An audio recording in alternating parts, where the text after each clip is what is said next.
meeting, so. Go ahead and call the roll. Sine, can you hear us? You're muted, Sine.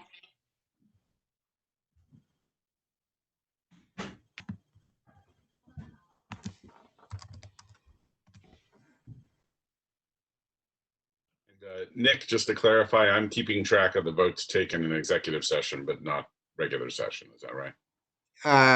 Or both? Yeah, but we'll keep track of both. Okay. Yvonne, why don't you just call the roll, please, so we can go. Okay. Yeah, I'm not sure. I think Sine is having some audio technical difficulties. So, President Heeman. Present. Vice President Panday. Vice President Panday is absent. I'm present. Sorry, I'm present. It's on mute. Okay, I'm sorry. I can't see everyone. So, Vice President Panday is present. Mr. Ibiemi. Present. Mr. Santo. Present. Thomas. Present. Ms. Garcia. Present. Mr. Escobar.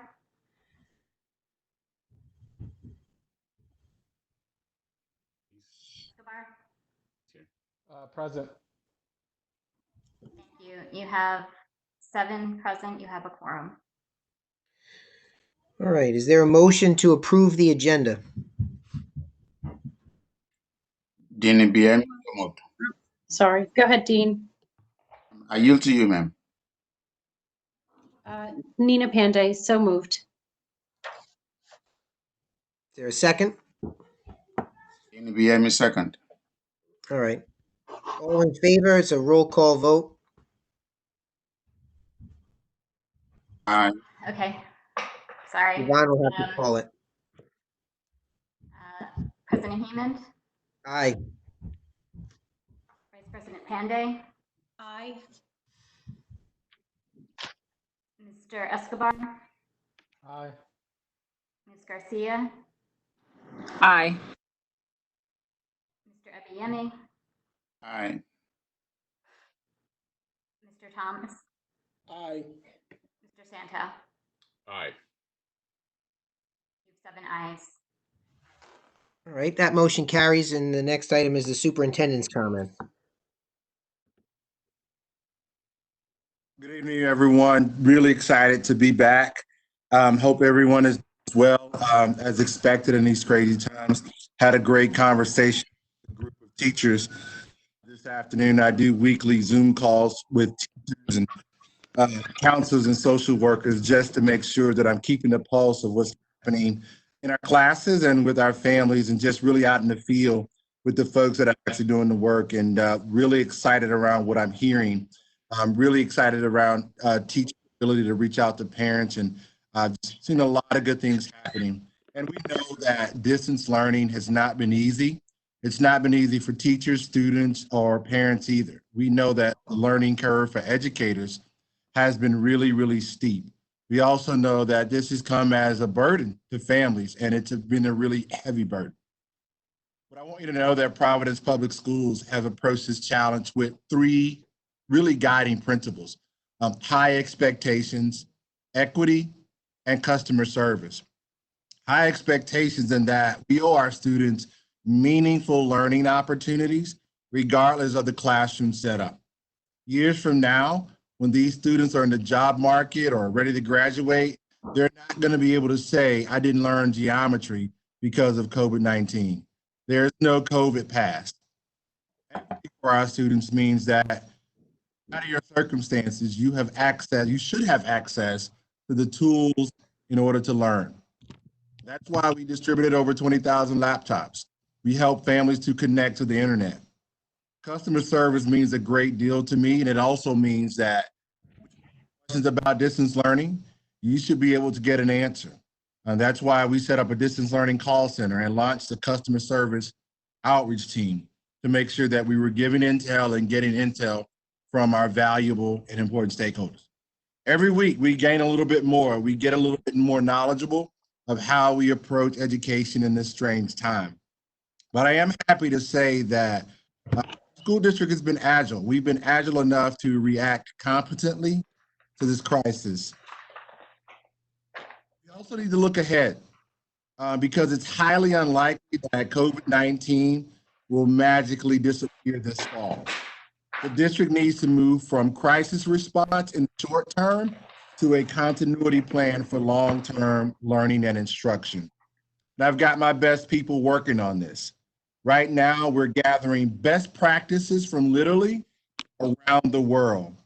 We are considering models that range from a modified opening of all schools, a continuation of distant learning, and maybe even a hybrid model. Most importantly, we are determining the best ways to get feedback from our families. So as we create this plan and we develop these solutions, that addressing the concerns would be a top priority. One thing is certain, that there will be no perfect plan. That plan is not going to please everyone. But we do know that our number one priority is to educate our students safely.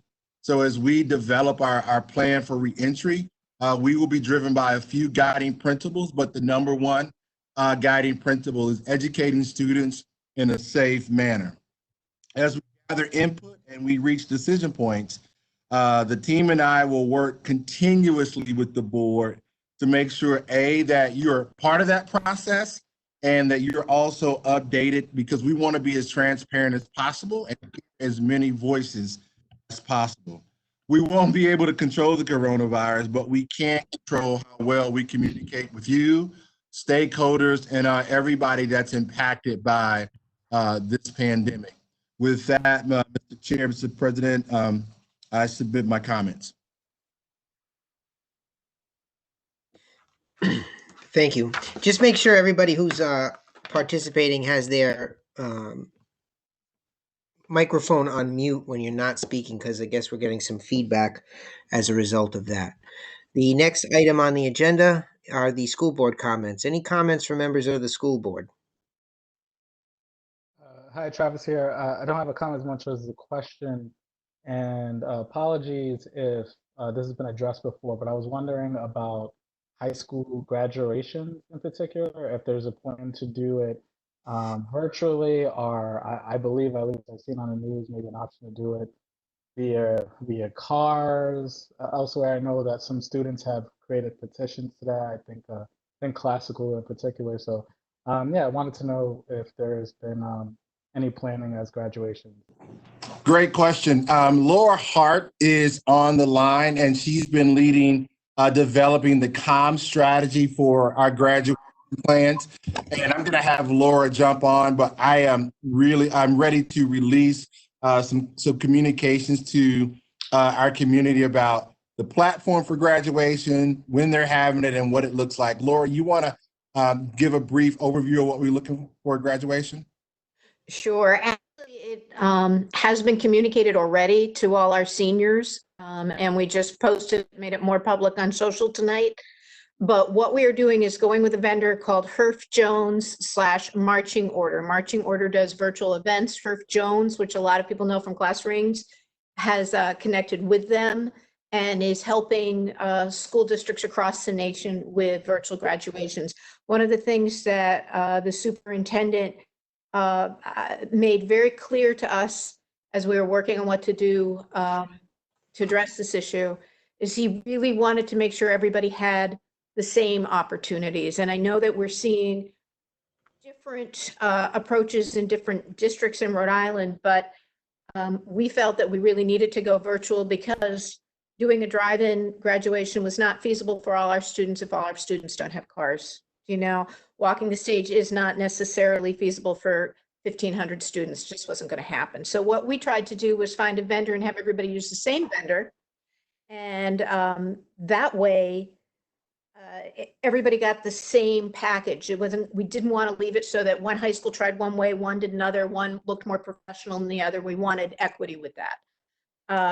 What's nice about this is that every kid gets to submit it's like maybe like a 90-second video piece of their own so they can make a statement. There'll be a call, so the names will be recognized.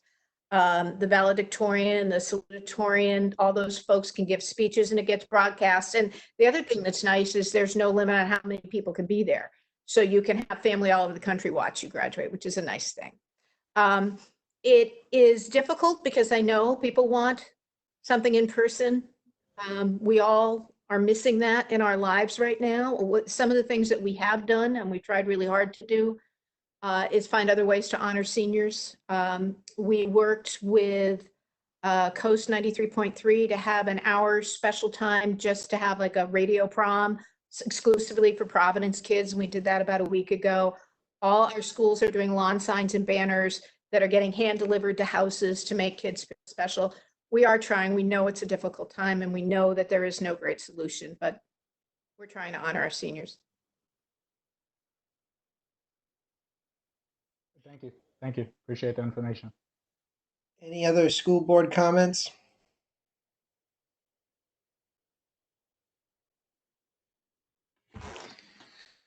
Okay, we have to, I skipped over public comment because there is an email that I had been asked to read into the record by one of our students that I wanted to bring up. I don't believe that anybody else signed up for public comment other than this person who asked me to read their email into the record. That's correct. But we did provide for a public comment process and gave people up until 4 o'clock to sign up for it today. So anybody who might be listening that might want to do that in the future, please keep your eye out when you go and search for the agenda. We do have a mechanism for public participation. The email that I've been asked to read was one that we actually received, or at least I received. I don't know if every one of you got it as well, but I think it was forwarded to everybody. It came in Friday, May 1st, 2020, from an Emily Garcia Laura, who asked that it be read into the record tonight. So I will do that. As a student, I've learned to speak up when I don't agree with something. I am now speaking up not only for myself, but for numerous students. Due to COVID-19, we have been in a pandemic, stuck at home, stressed. The stress is not coming from the pandemic, but from schoolwork. We've all come to realize the work has doubled. We haven't had the time to analyze the critical state it is outside due to the attention in the computer. I've asked several friends how they have been doing, and they responded stressed, quote, headache, quote, crying, quote, lacking, quote, anxiety. And this is all because of schoolwork. This is our mental health. I've never done something like this, but I felt it was right to speak up for us before it is too late. I don't go to sleep at 1 to 4 a.m. because we want to. Majority of us are up trying to catch up on all the work not being able to be done throughout the day. Think of you being in our positions. I am a student who has no problem with work, but this has gotten overwhelming. At this point, we are not learning. We are just doing work because we know we have to complete it. There's no outcome since we don't comprehend the work. I consider letting us pass. We didn't create this pandemic. We've reached the end of the school year. We've got far enough to pass. And that again was from a student. I don't know what school, she didn't indicate what school she's at, but a student, Emily Garcia Laura.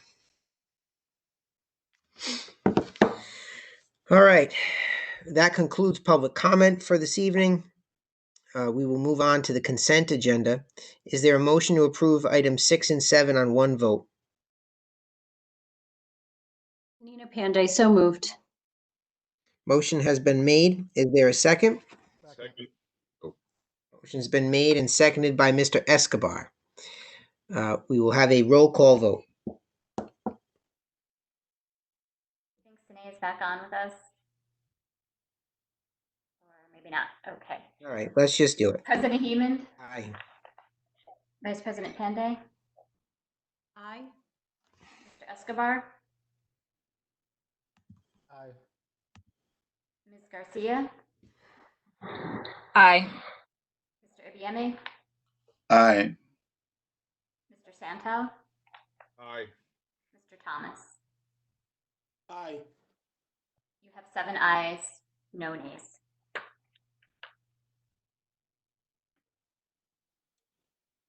Okay, that motion carries. Now we have the report on contracts, items 8 and 9, and I'll turn this over to Ms. Panday, Chair of the Finance Committee. Thank you, President Heeman. So what we have before us are 2 contracts that were reviewed in Finance Committee meeting on Monday. The first is a simple contract for purchasing of services for Hewlett-Packard services. And I just want to make sure the screen that I'm seeing is a blank screen. I'm not sure if we want to pull up the contract so that the public can view it before we actually vote on anything. I want to make sure that that is available.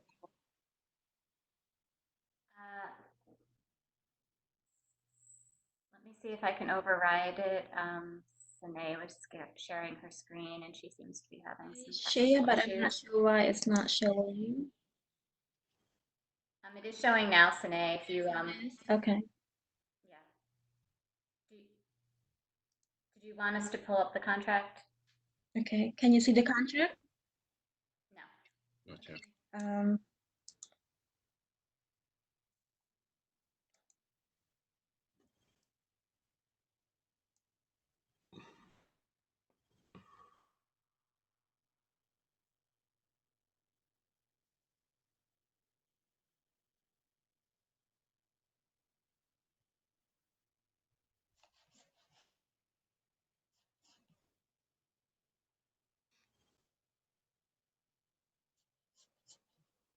Perfect. Thank you very much. So the first contract before us is for Hewlett-Packard.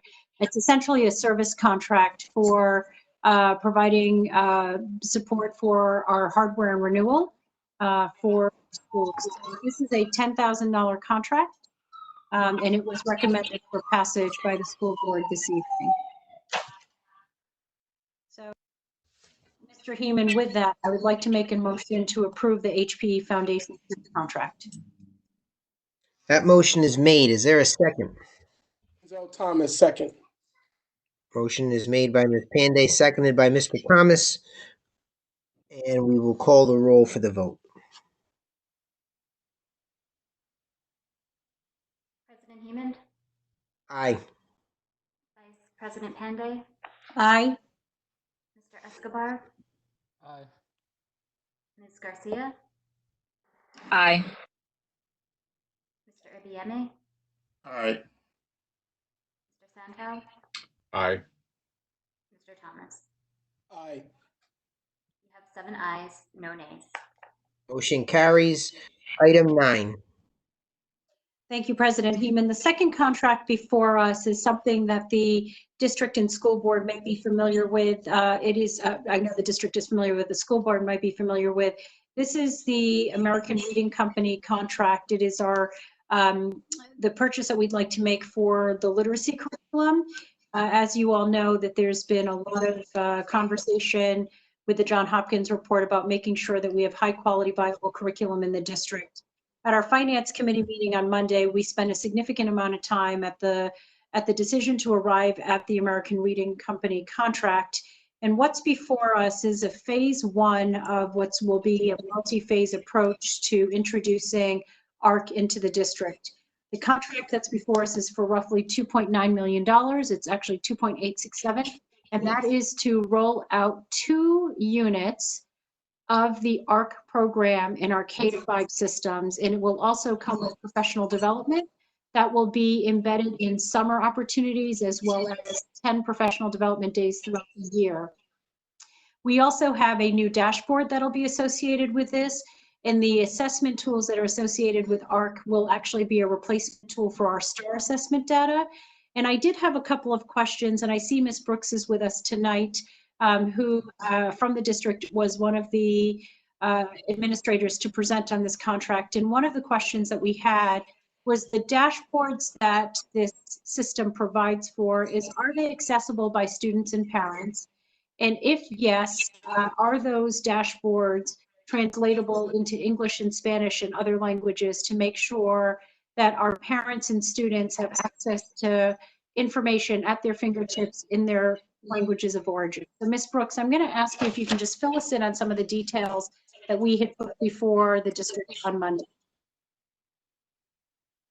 Ms. Pandy, if I could jump in, this is Tom Flanagan. I want to jump in for a quick second before Ms. Brooks, if that's okay. Certainly. So I just wanted to clarify, I misspoke and I'm realizing that now at the Finance Committee meeting. So it is actually the ARC Core Unit 1 and the toolkits, not Unit 1 and 2. So we spoke about a portion of this coming now, a portion coming later. I believe I said units 1 and 2. It's actually unit 1 plus the toolkits. And it's also, as you already mentioned, the professional development and the software.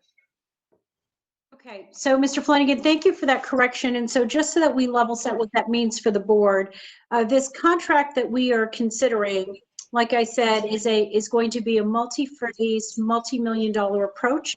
This portion, we are trying to use monies in this fiscal year budget to cover what is now just Unit 1 of the contract. And Unit 1 essentially will align with the first quarter of the new academic year. We should be expecting by the board subsequent requests for approval for Units 2, 3, and 4. There's a total of four units that come along with ARC 4 literacy. And the goal is to try to get Unit 1 purchased, up and running, so that they can take advantage of professional development this summer. So we do not have a missed learning opportunity when our schools open in the fall. And Unit 1 will carry us through far enough to give the district enough time to contemplate the budget that's before us, which has the additional dollars to purchase additional curriculum materials as we go through this next academic year.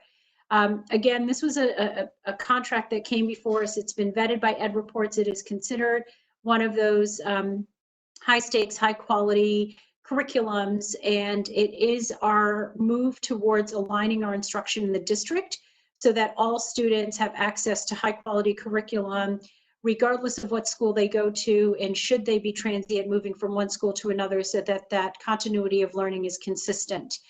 The other reason why we went to this is because the curriculum is available in English and Spanish, kind of a shelf-ready, and also has a lot of culturally relevant curriculum materials for our students. And so we felt that that was important. But again, I want to go back to the dashboard and talk about the accessibility of the dashboard for our parents and our students, and the accessibility not just coming in the sense of taking what I find to be very wonky educational speak where people don't understand, you know, percentiles and different levels and reading levels and what does that mean and how does that, you know, evaluate my child, to something that is a little more layman so people can understand in simple terms where their child is in their academic gains.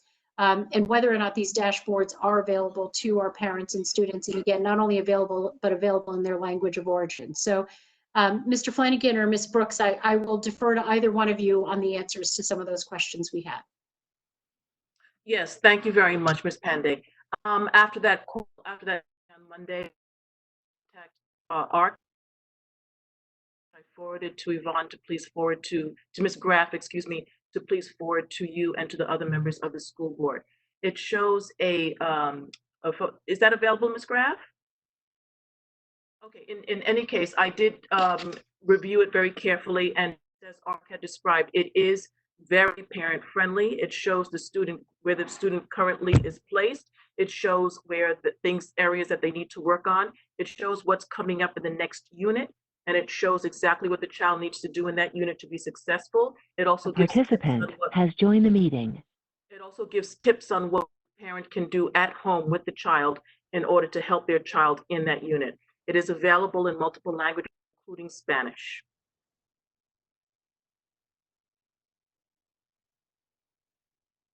Thank you, Ms. Brooks. And Ms. Graff did actually forward that to the board. And part of why I wanted to make sure that that question is asked is because I know we did pose it on Monday in public, and I felt like we needed to close the loop on that. And I did have a chance to briefly review it. I've not gone into it in detail, but noticed that the layout and the format and the kind of the digestibility of it is much more parent friendly than just typical charts and graphs. So I want to thank you for the follow-up on that. Again, I do want to let the board know that we did recommend passage. The bit of information that is new is that this is again for the Unit 1, the professional development, those data dashboards that need to be built out in order for us to have real-time information on student progress at our fingertips. And again, this is a K-5 rollout. And I should remind the board that we will see subsequent requests come our way, again, for the purchases of Unit 2, 3, 4, and 5. There's also scalability with this to go K-12 in the district, should we choose to. And again, that is something that's being contemplated as we look at high quality viable curriculum, not only for literacy, but the same process is going on for math and science and all of our other core subjects. So with that, Mr. Heeman, I would like to make a recommendation to pass the contract that is in front of us to purchase the American Reading Company curriculum as presented.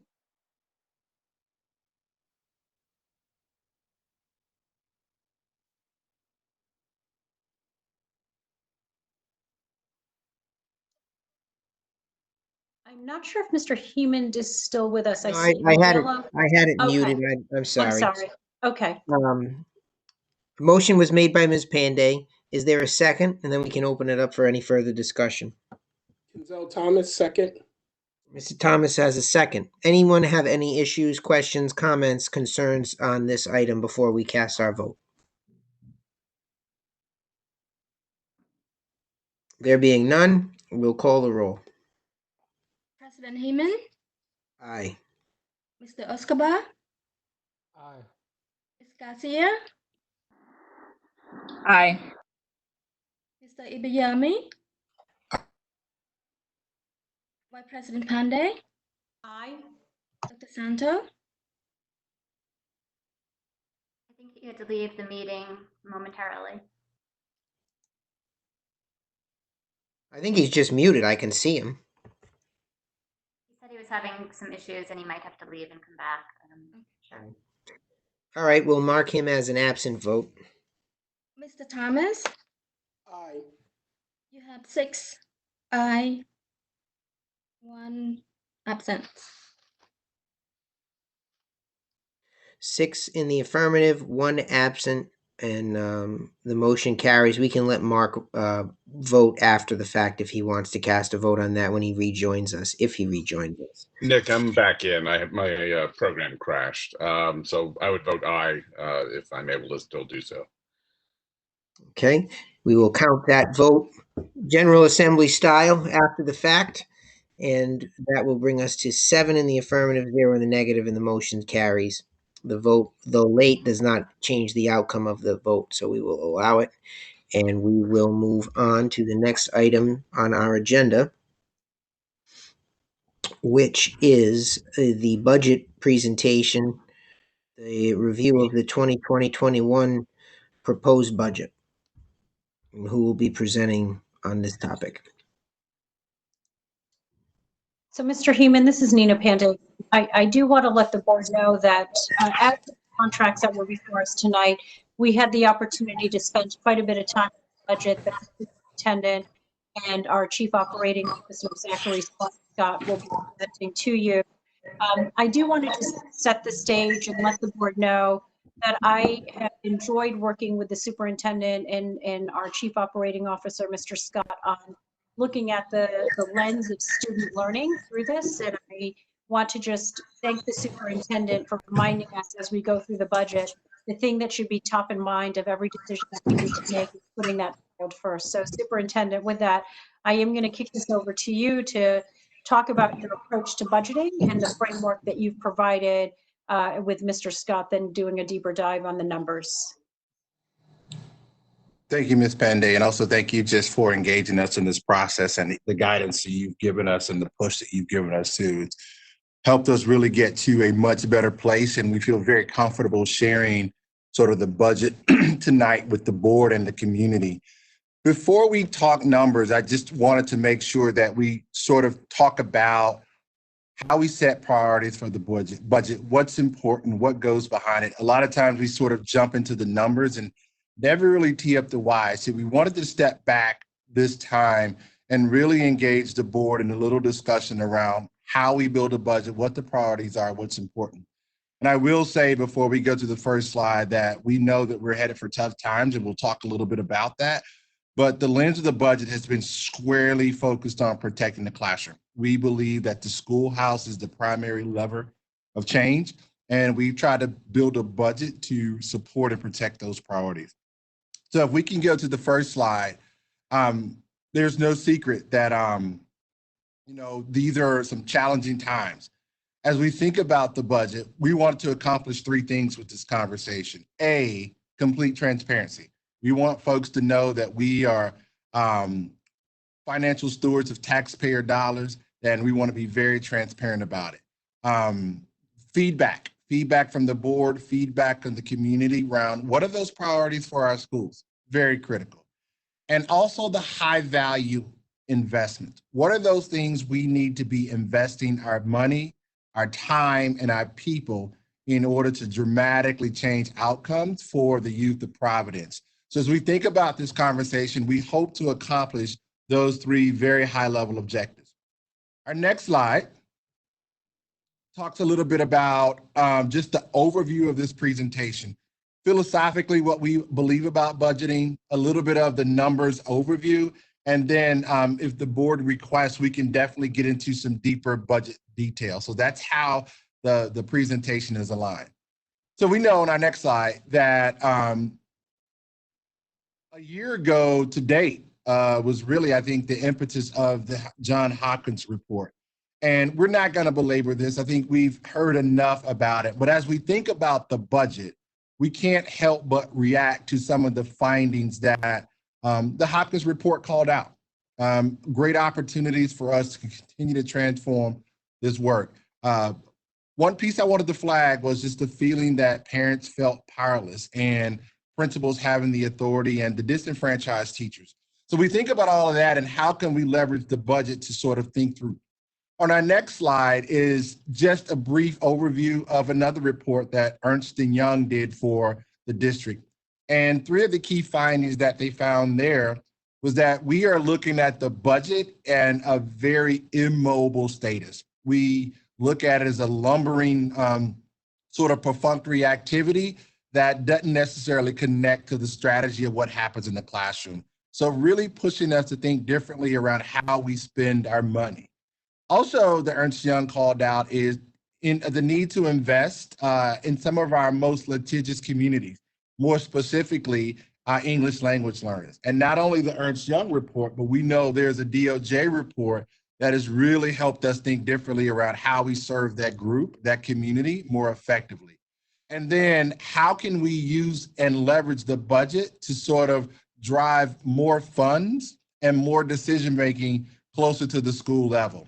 So later on in this conversation, Zach will walk you through, Mr. Scott will walk you through how we've tried to look at our budget and how we've tried to push more funding and more decision-making closer to the school. This next slide, I just want you to take about 30 seconds and just sort of let this slide sort of soak in, because this is sort of the core of the conversation that I want to have with regarding teeing the budget up.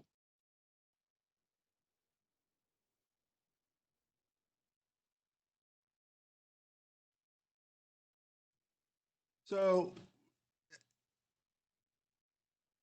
this slide really, really puts in perspective the work that we need to do. And as you can see, I mean, this is high school data. And I tee this slide up from a couple perspectives. One, when we're looking at any industry, any product or service oriented agency, you're sort of evaluated by the product that you produce. And we're evaluated largely by the students, by the citizens that we graduate and walk across the stage. Do they walk across the stage and are they ready to enter into life, whether it's the military, whether it's any college or career, or directly into the workforce? So we want to make sure that they're prepared. And these numbers are very, very striking to me. And what it shows is that there's great opportunity for us to transform the work that we do, not only in high school, but across the district. And we don't have a school. We don't have a high school where the proficiency rating is above 10% in ELA and math. To me, that's a crisis. To me, that's a call to action. That's a great opportunity. So I would hope as we go through this conversation that we will start to look at the budget through the lens of how can we impact this? This is our primary mission. Our primary mission is learning. So I thought that this was a striking sort of call to action around the realities, but also the opportunity that we have to really transform learning in our district. Our next slide. When I transitioned into the district, part of my entry plan rested on a few sort of priorities. And a few that I wanted to surface tonight was looking at reorganizing central office to better support schools. Both reports called out the fact that we were lumbering bureaucracies and we didn't morph to the daily needs of schools. So how do you create a centralized organization or centralized office that understands what's happening in schools, but also can pivot in order to be able to lend the right amount of support? Moving teacher hiring up by a month and a half has drastically changed how we do business. If you remember traditionally, we would still, at the end of May, we would still be a couple weeks away from being able to hire outside of the district. By this time, most of our competitors, many of our surrounding districts have already skimmed the top talent. So being able to this year move hiring up a month and a half, we've been able to really capture and incubate, hire some really top talent. And we also hope that this will help us significantly decrease the number of vacancies that we also carry. Being able to hire a month and a half externally has been a game changer for us. We know about being able to give teachers a reimbursement for getting their ESL certification, another game changer for our multilingual learners. Hundreds and hundreds of vendor contracts that didn't necessarily align with what I'm talking about. We've been able to review those and go in very different directions, or looking at our vendor partners to redesign and realign their mission to what we believe are the critical buckets of work for the district.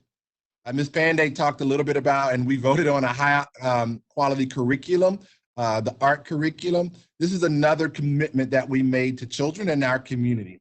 And then finally, developing a procurement system. We were encouraged in the Ernst & Young report to figure out a more efficient way to get service contracts, supplies through the system and back to classrooms and schools much more efficiently. So we are ready to roll out our new internal procurement system where schools can engage directly with our purchasing department, and we'll be able to share what the thresholds look like and the role that the board will continue to play in that process. But we're really excited about that, and we no longer have to go through city government to procure products, goods, and services. Next slide. This slide really just capsules my thinking around walking into a district and thinking about a progression. Like, how do we begin to transform the district, and what are those steps that we need to take? And if you look at where we are tonight, we're having a budget conversation. And the theory behind that is the budget should be used to leverage everything downwind. So whether we look at our beliefs all the way up to our turnaround plan and our reorg, we should now be able to look at our budget and say, now, how do we fund those priorities versus taking the budget all the way down to the bottom steps, doing a budget and then trying to sort of restructure and determine all of those things up step. So the idea is that the budget is being driven by the priorities that we have in our district. Next slide. So this slide talks a little bit about what I call our theory of action or our way of work, or sort of what our stakes in the ground. And if I could just draw your attention to sort of the foundational pillars, there are 4 foundational pillars at the bottom. And we believe that our whole success, our whole strategy is predicated on, is stakeholder engagement, community partnerships, being able to support this transformation. We also know that data is so important. How we use data, how it drives the decisions, how it helps us continue to be innovative is absolutely critical. Equity is the driver. It's the engine that we look through every piece of work that we do because we want to make sure that all means all. And then what I've sort of beat the drum enough around this evening is refocusing on central office so that we can prioritize students and families first. Now, these are the foundational pieces that we believe we can build a strong organization. Those pillars that sit on the organization, that support the organization, you've heard these before: a coherent academic vision, world-class talent, supporting students, especially our most disenfranchised, and then empowering local communities, parents, teachers, principals to have decision-making authority around how they best serve the students that are in front of them. Believing all of that means that we should be in a position to provide high-quality options for all. Parents shouldn't have to worry about picking a school. They should be able to close their eyes and point, and they've got a high-quality school in their community, or if there's an option outside of the community, it's a high-quality option. All leading to this notion of post-secondary success for all learners. So what is that graduate profile? What do we believe our students need to be equipped with when they walk across the stage? So putting that all together and wrapping a bow around, and we think that we've got a good draft form of our district's theory of action. And again, this is nothing that you've probably not seen before in any other organization, but we believe that we've built a theory of action that's going to be agile enough to help us significantly move the needle on student learning. The next slide is a little bit about the turnaround action plan. We know this long-awaited turnaround action plan is something that the community and the larger stakeholder community has been looking for. And we're almost ready to begin vetting it with stakeholders. But what we've been able to do is pull some of the power metrics out of the turnaround plan. When you see the turnaround plan in its draft form, you'll see a couple pages of metrics and things that we want to monitor and keep our eyes on. Of those couple of pages, we sort of surfaced about 10 high-profile leading or lagging indicators that we believe will definitely help us monitor the health of the district, the progression, and our work toward transforming. There may be one or two more iterations of this, but we think that we've captured the right power standards so that they're public-facing, so that the public can hold us accountable, and so we can give periodic updates to the board around where we are with those metrics. The next slide, the inverted triangle, is really just a pictorial representation of what we believe the power structure should be in our community. If you notice the superintendent and RIDE and the district office, we're at the bottom of the pyramid because we've got the lightest footprint. We want to surface and put the people at the top of the pyramid that matter most, and that's students and families. And we cannot do this work without our business partners, our community agencies, our post-secondary friends, those folks that are helping us incubate new ideas and innovate. But we wanted to be very intentional about understanding parents and families, students, communities are at the top of the pyramid. And in the future, you'll start to see us rolling out a more robust customer experience, customer service platform, and a customer response system. But we are really focused on ensuring that centrally we have a smaller footprint on the work and are more in a support role. So my final slide, next slide, please. I'm really just tease up the numbers part of the conversation. What you see on this slide is not a secret. We know that our country is headed for significant financial turmoil. This coronavirus is state budgets, federal budgets into a tailspin. And there's one particular tagline on there that talks about Rhode Island is facing a budget deficit of more than $800 million. The reason that I surfaced that because our entire educational budget for the state of Rhode Island is $800 million. So you can see the significant challenges that we'll have from a financial perspective.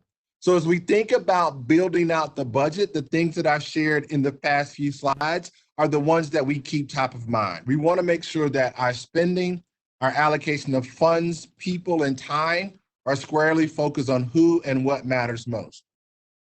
In our next slide, I'm going to sort of transition to Mr. Scott, our operations officer, And he's going to talk a little bit about the physical budget approach and then walk us through some very tangible numbers, board members. Zach. Thank you, Superintendent. This is Zach Scott, Chief Operating Officer talking. So kind of good transition to get into the nuts and bolts of the budget. So just to frame, translating from the where the district needs to go and how we think about the budget. So where we invest are in those areas that the superintendent identified earlier, which we believe are critical for district transformation and building a strong foundation for the district moving forward. We know we'll need to make reductions, and we do those in areas that prioritize, minimizing the impact on student learning and schools.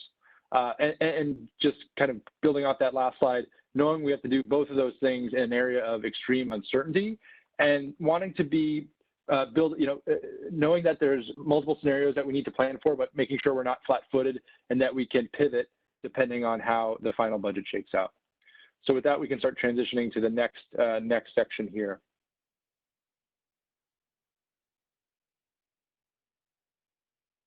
And we can move one more forward. So what we'll get into here is where I'll spend most of our time is talking through the FY21 budget.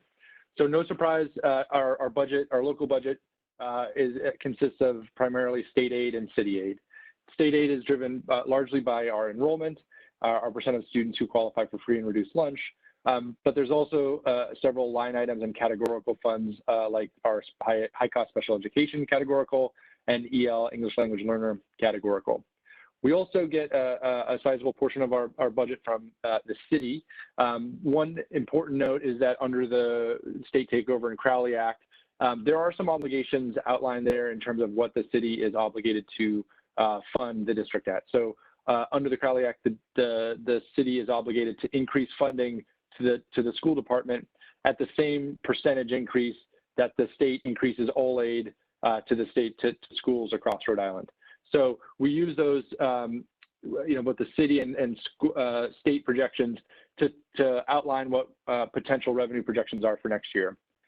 So we'll transition to the next slide. And what I'll show you here is a revenue projection that is based off of the governor's proposed budget, as well as the March enrollment data updates, which includes and factors in additional enrollment that Providence receives over the course of the year. And so, obviously, the current economic situation provides a lot of uncertainty, and we're going to talk through the different scenarios here. But the scenario we're going to highlight here is the one that was the expectation prior to some of the more deep economic uncertainty that we face. So what you'll see here is an overall increase to Providence Public Schools of roughly $15.7 million. About $8.5 million of that comes from our state aid and primarily an increase in the funding formula. We also would expect roughly $5.8 million from the city of Providence, and that's based on a statewide increase in state aid of around 4.4%. There's also, in the governor's proposed budget, a $1.4 roughly million increase in the EL categorical. And so you take those sources together, and that translates to roughly $15.7 million in revenue. So as I started with in the beginning of the slide, we certainly understand that revenue may be lower, and so we'll talk through some scenarios in the next few slides about what those are. So Zach, let me ask you before you move on from this slide. So what have the nature of the discussions been with the city regarding a $5.7 million increase in their allocation? Is this something that you're planning to present to them when you go before the council, which I understand is coming up soon? Because some of the discussions I've had, I haven't heard them mention that there's another 5.7 coming out of the city budget. So we've certainly been in discussions with the city about their expected contribution. And again, this is largely driven on what the state provides in aid. So this will, if the state aid level changes, this aid would change. This percentage could change as well, or the city contribution could change. So we've expressed this we've had some, we've discussed the expectation with them. Well, I think it's important because when we start talking about, as a city, the merits of state intervention, that would be one of the larger increases in city effort in terms of what the city funds contribute to the school department budget. During my time on the school board, we went 7 or 8 years without getting any additional money from the city, and basically lived off of our increasing funding formula as the funding formula ramped up through much of the last decade. So I think it's important, and I think it's an important benefit of this, because we're starting to fund, we have to fundamentally change how we're funding school department. And it can't be what it has been, which is to simply take what the city believes it should allocate and then backing into a number versus, talking about what we actually need to service students. Now, obviously, that's just tied to the increase in the state number, as you said, but it's an increase nonetheless. So I think it's one of the benefits of the exercise that we're now going through over the next 5 years. I agree. Go ahead. I agree. So what we'll talk through next before we think of potential investments is, this is the revenue side, at least one of the potential revenue scenarios. What we'll talk through next is planned expenditure growth, and then we'll marry those together in terms of what that might mean in terms of investments. So if we could go to the next slide. So the starting point when we think of expenditures for next year is thinking through what the natural year-over-year increase would be. And so the starting point that we see is roughly $5 million, or 4.9 here. And that is primarily driven based on salary increases and step increases under agreed upon CBAs, benefits increases, as well as increases to our service contracts, like facilities and transportation and things like that. So that roughly translates to a 5% increase, $5 million increase from this year to next. The other item here you'll see is around $1 million that notes an increase in seat capacity for multilingual learner students. And just to provide some explanation, because it was an important step that we took this year, as we looked historically and as we've experienced this year, we have a large number of students who enter the district throughout the course of the year.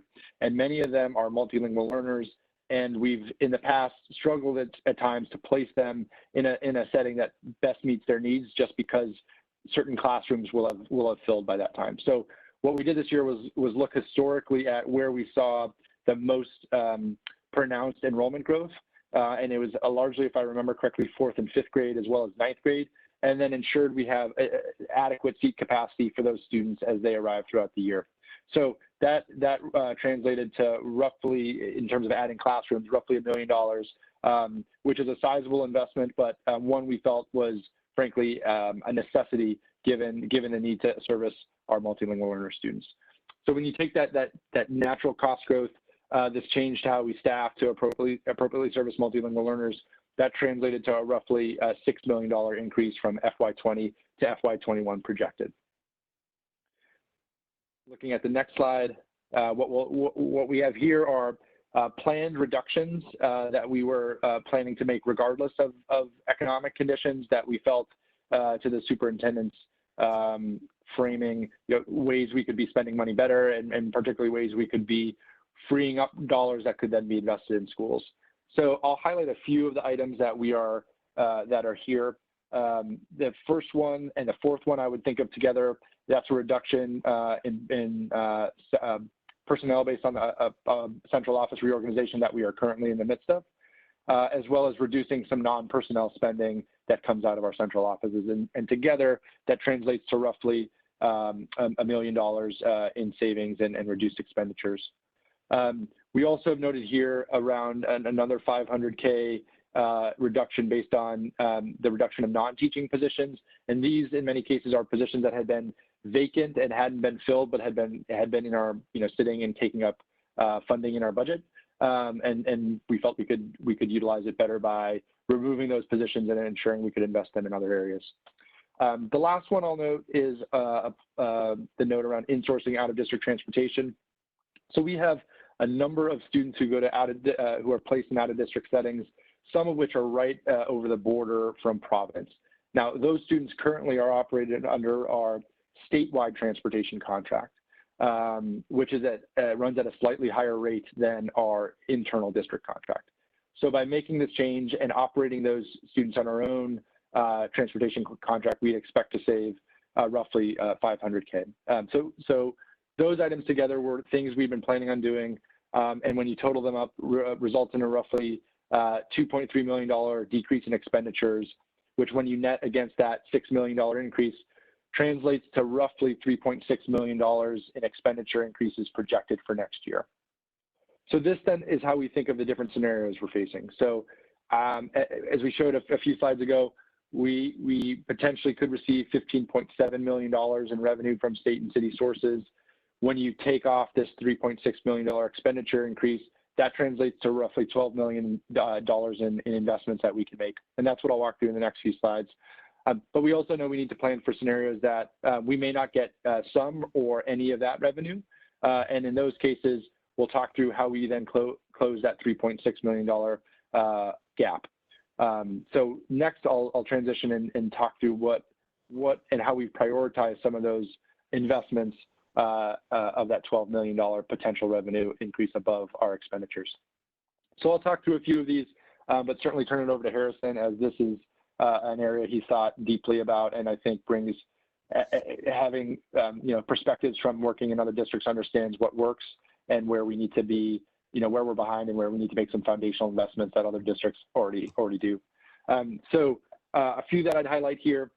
An investment in, again, deepening some investments in supporting our multilingual learners, whether that's providing increased or enhanced assessment and translation services, or providing coaches at the high school level who can then provide required professional development for teachers of multilingual learners at those schools.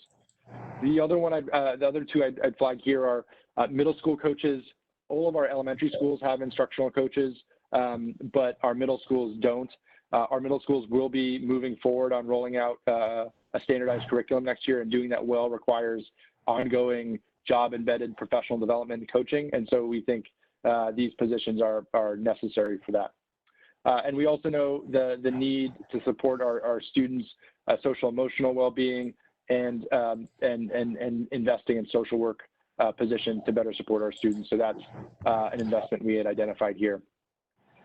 If you could flip to the next slide, I'll talk through the other investments, and similarly, these are aligned with the pillars that Harrison had mentioned earlier. Investing in world-class talent, particularly in school leadership, and reducing our teacher vacancies. Clear things we need to do to move the district forward, particularly as we view schools and school leaders and school leadership teams as really the fundamental drivers of change. There's also several just core infrastructure investments we think we need to make on an ongoing basis.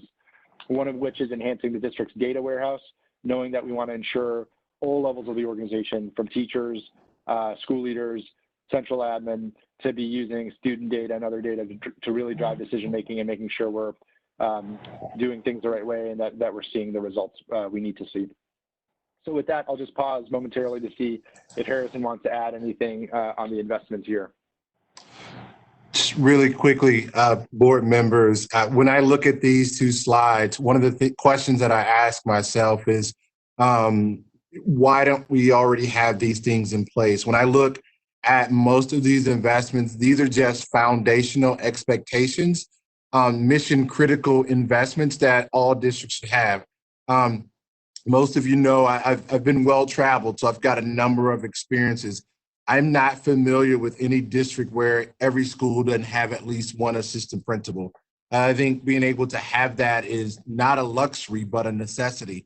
We talk about a leadership pipeline, a data warehouse. We have to be able to make decisions at the school level, at the district level, and we've got to be able to make in the moment decisions. So having a data warehouse to help us make more effective, efficient, data aligned decisions is just critical. And I won't belabor the point, but I just wanted to put a pin in this conversation because, as you can see, this is a $12 million investment on things that I'm quite frankly convinced that we have to have.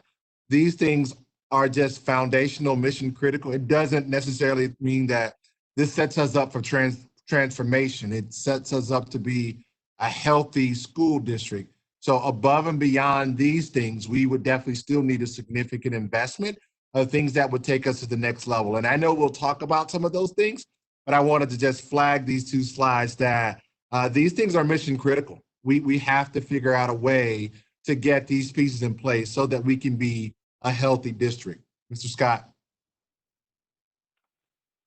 Thank you, Superintendent. So what we'll transition to next is, so we talked through the scenario that, we were to get this $15.7 million, we would cover our expected expenditure increase. The next slide will talk through the scenarios where we either don't receive any revenue and need to make reductions just to close our budget gap, or where we feel we may need to make reductions because those foundational investments that the superintendent just highlighted are so critical.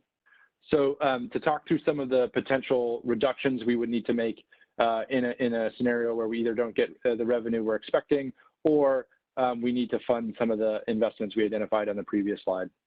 The first two are school level reductions that we've been, through our first round of reductions have been trying to avoid, but to close a gap this big, unfortunately, we would need to make reductions at the school level. The first would be reductions to school-based personnel, and the second would be schedule consolidations, which would mean changing the way students are scheduled, which would likely mean closing vacant teaching positions to, and giving students a kind of a smaller or a tighter schedule that we think would not be, we wanted to avoid, but again, would be necessary here. The next two items are a non-union salary freeze, so freezing non-union staff's cost of living or step increases. And the second is an employee furlough of 5 days, which would, require us to not pay staff for those days to recoup or to save money in order to balance this. The last item you'll see is a fund transfer, and that is utilizing a small projected surplus to fund and operating the remainder of this deficit in FY21. And while that's not a practice we like to do to fund an operating deficit with a one-time surplus, we think it might be necessary here, just given the potential for extreme circumstances, the financial state we're in. Well, I think this slide, Zach, is probably arguably the more realistic situation we're going to find ourselves in. The state deficit is now up, I guess, as of the Finance Committee today, up to 900 million. So, I mean, would you agree that, I think it's important that we saw where we'd like to be if all things remain the same, but it seems to me that this is the more likely scenario that we're going to confront.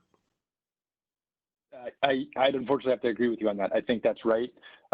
This is, as we built our baseline budget, this is the budget we are building it towards. Knowing that if we get better news or there's additional revenue sources that we can tap into, that maybe, can help. But I would agree that this is a much more likely scenario than the potential 15.7 million that we shared earlier. So three to that end, kind of three important notes is that provide additional context to this is we're obviously in negotiations with our colleagues at the PTU, and any impact of that contract will be something that we will certainly need to factor into our budget planning for next year and in the years beyond. I would agree that this scenario we mentioned is probably more likely than the 15.7 scenario. The reality too is that the scenario, that there could be a scenario that is worse than this, where we actually see a decline in revenue, which would be, require another deeper set of cuts beyond what we've contemplated here. The last item, and this will help us transition to the last two slides I want to talk through, is, we do anticipate stimulus funds, and we can talk through how we're thinking about that and the expected amount. But honestly, as we look at and are planning for that, and as Harrison mentioned, looking at some of the best practices that we see around the world, a lot of that stimulus funding will need to cover additional costs. So we really aren't thinking of the stimulus funding as a way to plug budget holes to the extent we can avoid that. So the last two slides before I want to kick it open for a few more comments is one, stepping away from the budget, just a moment to think of planning on reentry, because that's both something really important, but it also has budget implications that I'll talk to in the next slide. But just framing a little bit about how we're thinking of reentry, we obviously are prioritizing 4 things: keeping students and employees safe, anticipating multiple scenarios for school opening, whether that means we have to have plan A and plan B for schools, or knowing that some schools may open up on plan A and some schools may open up on plan B. Knowing that the state of the public health will be fluid over the course of the year, so figuring out how we adapt, not just for reentry, but for instruction over the course of the full school year. And then ensuring anything we do has a lens of equity and is focused on supporting the variety of student needs we have in PPSD, knowing that distance learning impacts different students differently, and that we want to make sure we're planning appropriately for that. As we think through some of the steps that we're taking, first, and we're actively doing this now, is identifying high priority PP&E, technology, and other items for immediate purchase. So without knowing what the exact scenarios are, we know we'll need things like hand sanitizer, like disinfectant wipes, like additional technology in Chromebooks. So we are trying to move fast to purchase those, knowing that we'll need to make even more purchases later as we get a better handle on what the start of school looks like. Second is really identifying the instructional model, whether it's virtual, in person, blended, and how that varies by grade or school. And then using that instructional model to then really drive what our operational and financial implications are. So obviously, anytime you have virtual instruction or in-person instruction or staggered start times, that has tremendous implications on transportation, staffing, and those are all the things that we need to think through. Obviously, as we're doing all of this, getting communication, open lines of communication and feedback, so that we're sharing what we're planning, but also getting feedback from key constituencies to make sure these plans and the steps we're taking are known to all. So I'll close on this next slide, which is just talking through, translating that to the reentry work to budget planning. So we know, like I said, some areas that we'll need to make some investments in where we want to move quickly in terms of technology, PP&E, and sanitization supplies. But we also know there may be some both longer term or things that we'll need to work out as we get a better, as we narrow in on the scenarios for opening, determining what the implications are for staffing, transportation, and potential facilities changes. So we're estimating roughly $14 million in ESSER funding. That is the funding that's distributed from the federal government through the state to districts. And this is about the level we would receive. So this would be what we'd be using to purchase some of these additional materials and services. And we are also actively seeking out other revenue sources from the federal government and otherwise to ensure that any additional costs we can be covering. Just because to the superintendent's point, we need to move from reaction to being to planning for the reentry and what the world will look like in September. So that's what we're planning to do here. So with that, I'll open it up to questions. I think the key headlines here are there's a lot of uncertainty. We're doing our best to plan for it. We've tried to prioritize investments that we have, knowing that we may not get all the kind of revenue that's expected, but knowing that if we get some, figuring out ways we can invest wisely that are aligned with our long-term plans for the district. So with that, I'll kick it open for questions. So I want to just say, I don't expect this now, or I think it would be unfair of me to ask it. But I do think that, more so for our next budget, and which hopefully will be put together under some semblance of normalcy when we get there. But what I would be interested in seeing sort of going forward is, we have the Crowley Act, and, I think our budgetary constraints and inability to really budget the way we would want to budget when we were just merely functioning as a department of the city, I think it will be important that we're able to assess where was our money going in 2020, 2019, 2018, and how are we spending it different in, how did we spend it different in 2021, 2022, 2023? So I think just as we go through and we start doing sort of those check-ins that we do, that's something going forward I'm going to be interested to see, kind of crystallized for us so that we can see the benefits of, this massive change in process brought about by the state intervention. But obviously, I don't expect that now. We're just trying to all figure out how to get through a very uncertain circumstance. But do any members of the board have any questions for the superintendent or for Zach?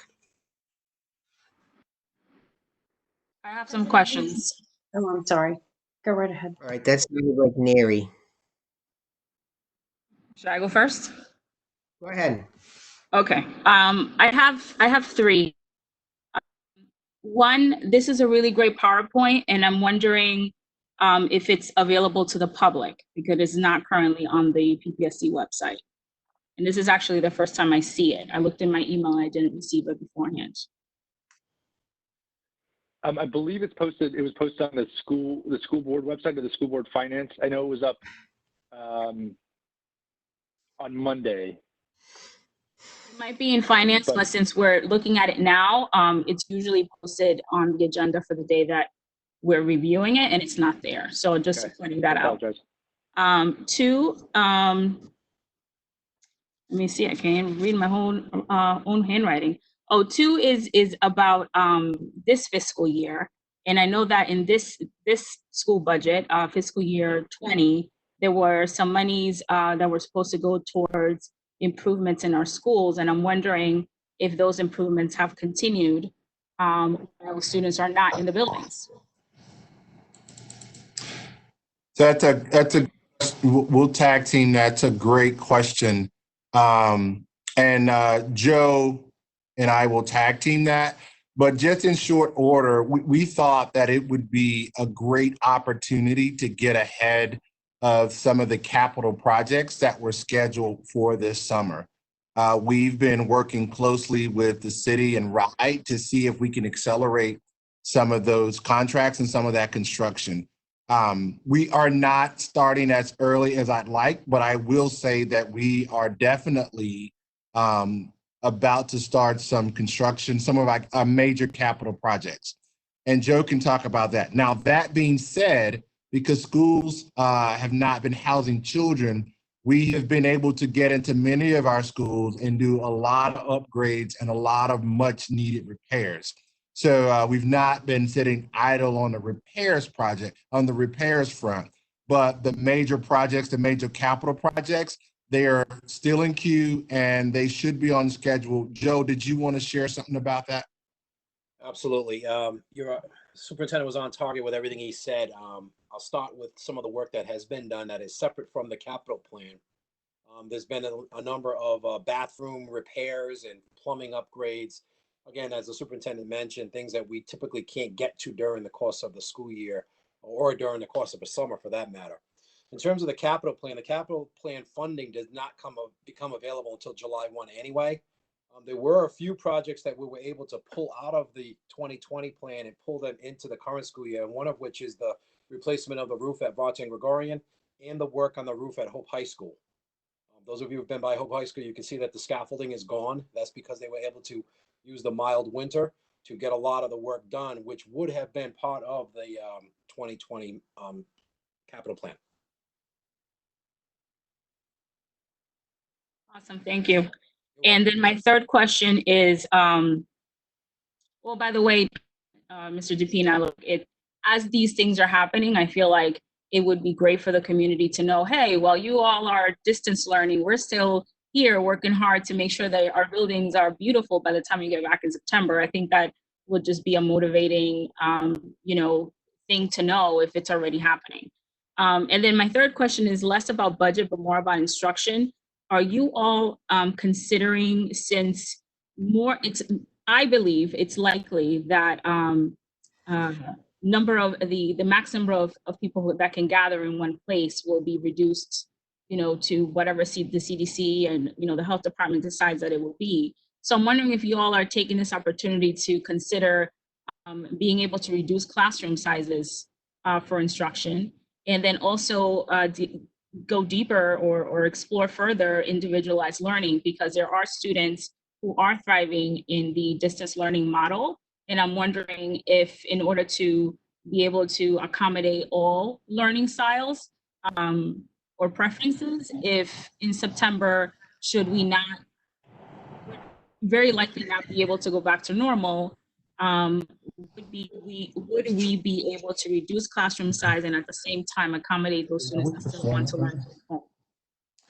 So that's a conversation that three of us will tackle, and I'll cue Zach up, and I know Art's in here also. So we don't know what the fall is going to look like. As we start to plan and lay the foundation of a framework, we're trying to plan, as I said in my opening comments, for several scenarios. If all students go back, if a hybrid model where perhaps elementary goes back and middle school and high school are still distance learning, or maybe if the pandemic hits hard enough, we're still completely on a virtual platform. So that's sort of the spectrum of options, and in that are sort of many sub options. We just have to think about, when we say smaller class sizes, it means more personnel, quite frankly. We support smaller class sizes. Teachers have been excited. I'll leave it to Zach to talk a little bit about the budgetary implications. So A, smaller class sizes, and then B, if we create more FTEs for smaller class sizes, we still have to recruit and retain more teachers to fill those vacancies. And the final piece that I'll add is, I've been having conversations with teachers the last few weeks, and one of the things that I've asked them to be going into this new school year is just be flexible. The reason I say that is because we just don't know what that model could look like. I had a fifth grade or an elementary school math coach asked me the other day, so what will it look like for me if we have pods of kids in one class and they can't interact with anybody? What does that mean for me? And I said, it could very well mean that you'll be teaching sixth grade math, or maybe I'll have that ninth grade Algebra 1 teacher at Central High teaching 60 kids, and maybe half of them attend Mount Pleasant. We just don't know what it means. We may have 7-period year where we take 25 high school students, put them in a biology class, and you stay there for 5 weeks until you complete that module, and then we move that group to the next. So this is very complicated work for a target that's moving every day. The only constant is that there's different intel and different information every day. We love the idea of smaller class sizes. I do know in a huge budgetary crisis, smaller class sizes would typically mean more teachers, which would put an extra load on the budget. But Zach, go ahead and sort of fill the gaps where I've missed. Yeah, no, I think you hit them on most of them there. I would say,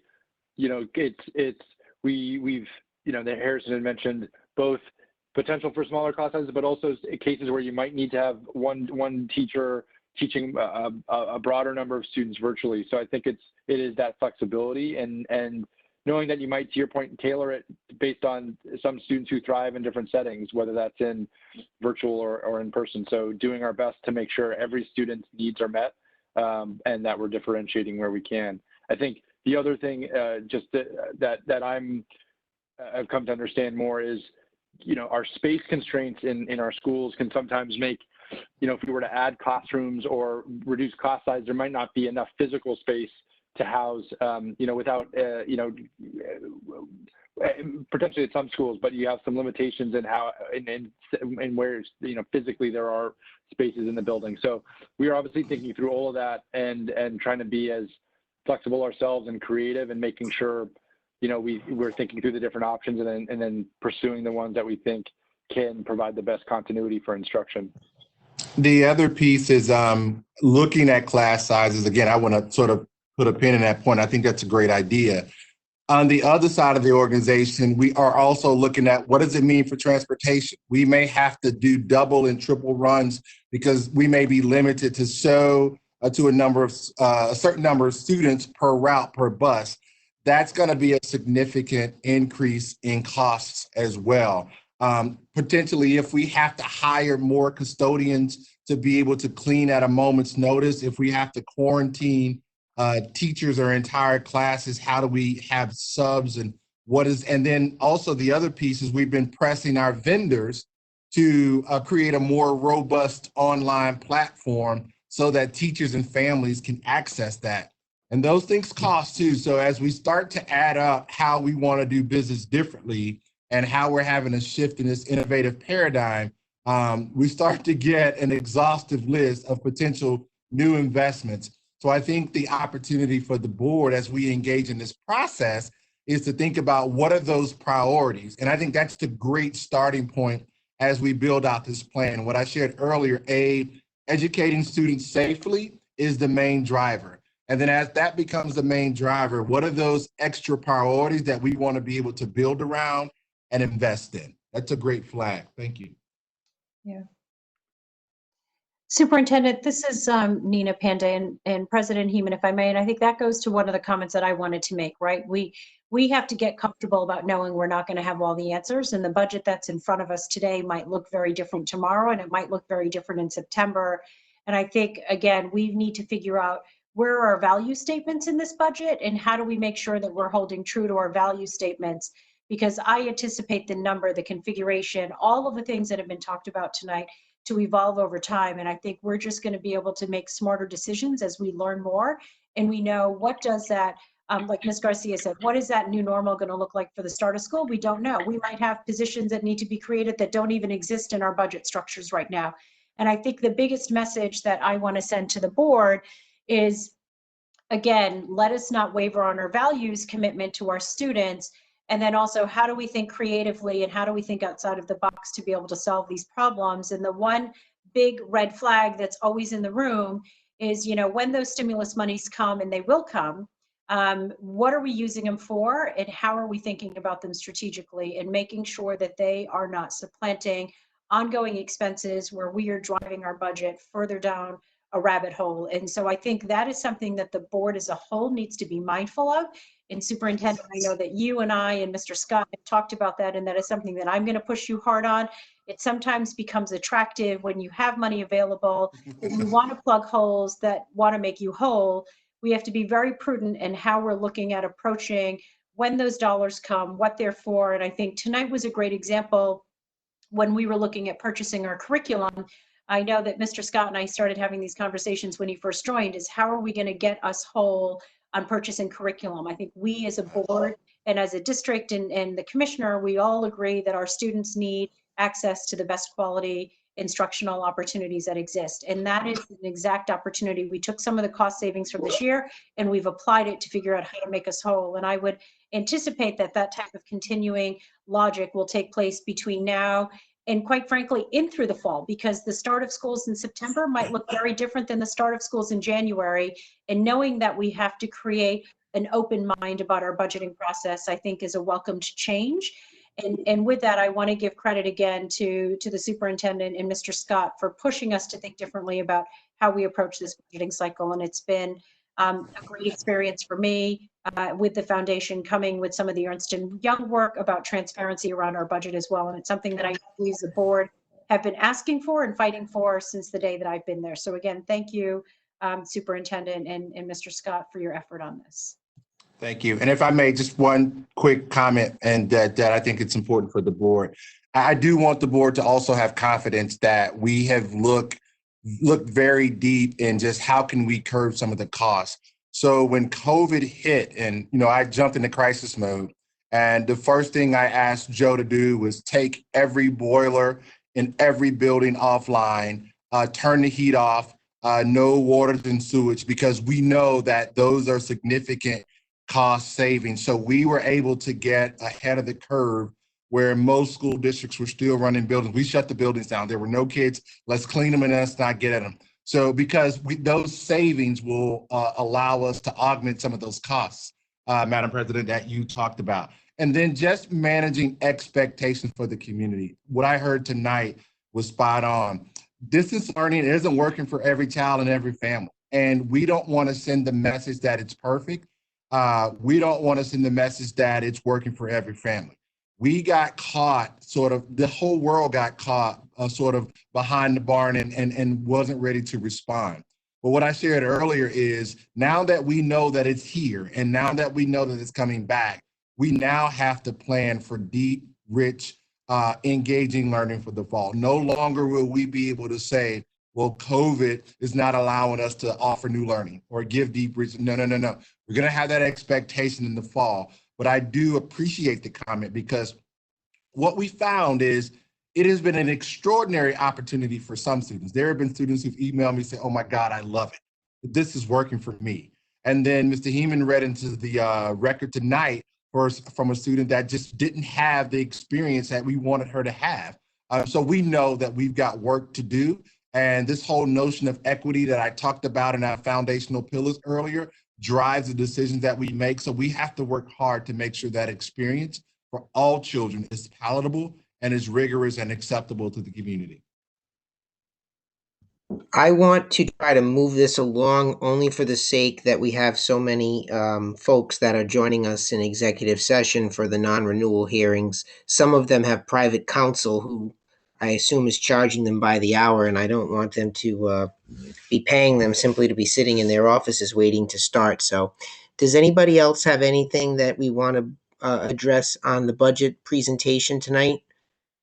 Obviously, we can always keep this sort of as a rolling updating item on our agendas as we meet going forward. President Heeman, that's exactly what I was just going to recommend. Is I think this is something that we need to keep a close eye on. And with that, I would like to make a motion to make a recommendation for passage and continue to open it up for conversation if folks do, but consider this the motion for approval. Kinzel Thomas, so moved. It's seconded by Kinzel. So this is to motion to approve the proposed budget. As we've heard it, as we've seen it, we'll need a roll call vote. Is there any discussion before we move forward on a vote? There being none, you can call the roll. President Heeman, Aye. Mr. Escobar, Aye. Ms. Garcia, Aye. Mr. Ibiyami, Vice President Pandey, Aye. Dr. Santo, Aye. Mr. Thomas. Aye. You have 6 aye, 1 absent. All right, that motion carries. The other thing, let me just say, I should have said this during school board comments, but we will, while we are unable to meet in person, because there's so much involved in getting these digital meetings up and running, we will be meeting at least once a month as a board. Once we can go back to having a more traditional format where we're all in the buildings and it's less coordination, we'll go back to meeting twice. But because of the fact that we have to go through all of this, we'll be meeting once each month, and then the two committees will continue to meet once a month as well. And then if this seems to be going on longer than anticipated, we will revisit it. Also, if we need to meet for a particular reason, one or another, we can always schedule special meetings as well. But for the time being, we'll be meeting once a month digitally, which may result in longer agendas and long.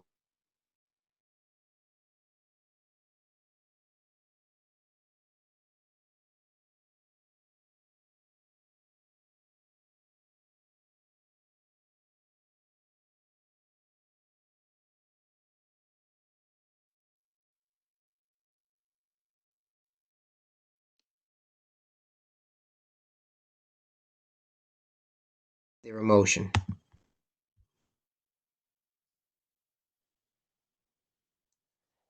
Mr. Heeman, I apologize. You cut out for a little bit. I don't know if I'm the only one who heard that, but I believe you asked for a motion to go into executive session. Is that correct? And could you read the Rhode Island Let general me law that it's pursuant repeat it. to? let me repeat it again if I cut out. A motion Thank to you, Mr. enter into Heeman. executive session pursuant to Rhode Island General Law 42-46-5A1 and 42-46-5A9 to discuss personnel and level B grievances. Mr. Heeman, this is Nina Pandey. I make that motion. Motion is made. Is there a second? I'll second. Motion's made and seconded. Call the roll before we have any more technical problems. President Heeman, Aye. Mr. Escobar, Aye.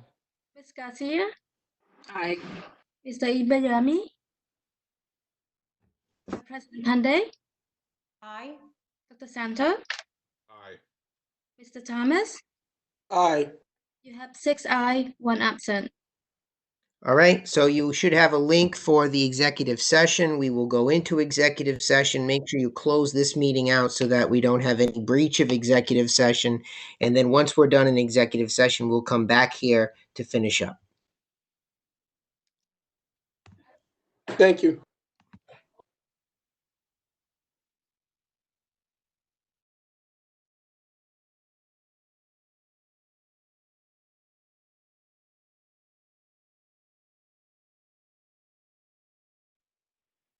Has left the meeting.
Hold on. I gotta get out. Hold on.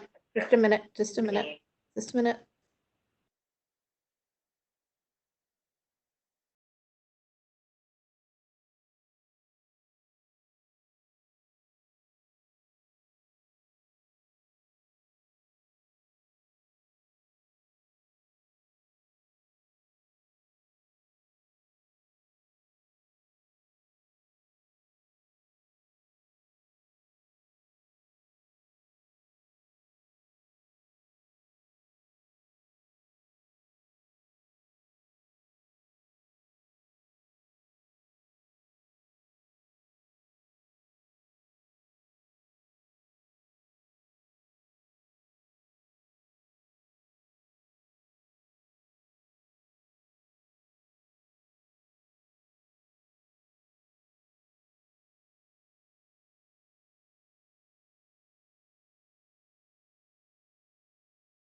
All right, Mr. Santow, would you care to report out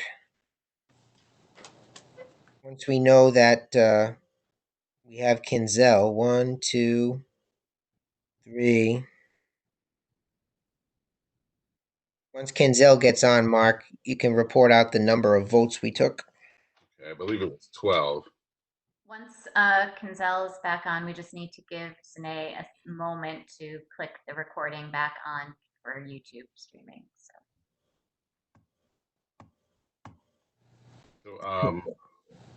just a quick question. When we put 3 grievances together and voted on them at once, that's one vote, right? Correct. Okay.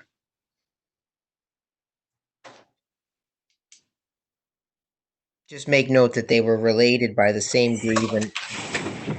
We conducted a hearing on each and took one vote to deny all 3. Okay, Sine, we're ready to go live again. Okay, you are. All right.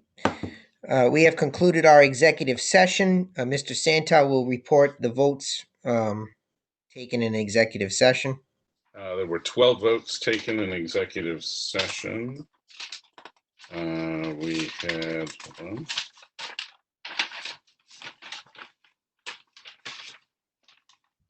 on. We had 1, 2, 3, 4, 5, 6, 7, 8, 9. 9 votes related to non-renewals. And then 1 vote on 3 grievances, and then a motion to seal the minutes, and the motion to come out of executive session. So I believe it was 12 altogether. Okay. Motion to seal the minutes.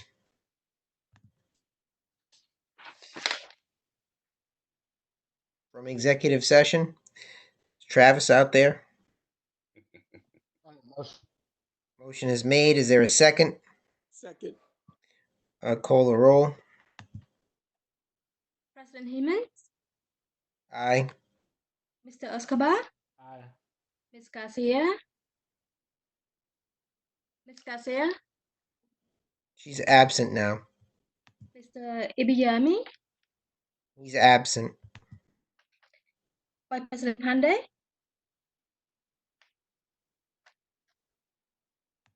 Dr. Santo, Dr. Santo, yes.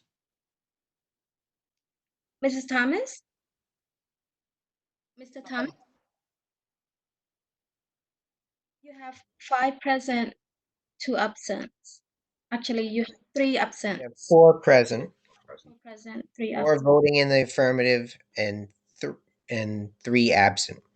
Correct. Okay. Is there a motion to adjourn? Motion to adjourn. Motion is made. Is there a second? Second. All in favor? A roll call as well, or no? Yeah. Aye. Aye. Aye.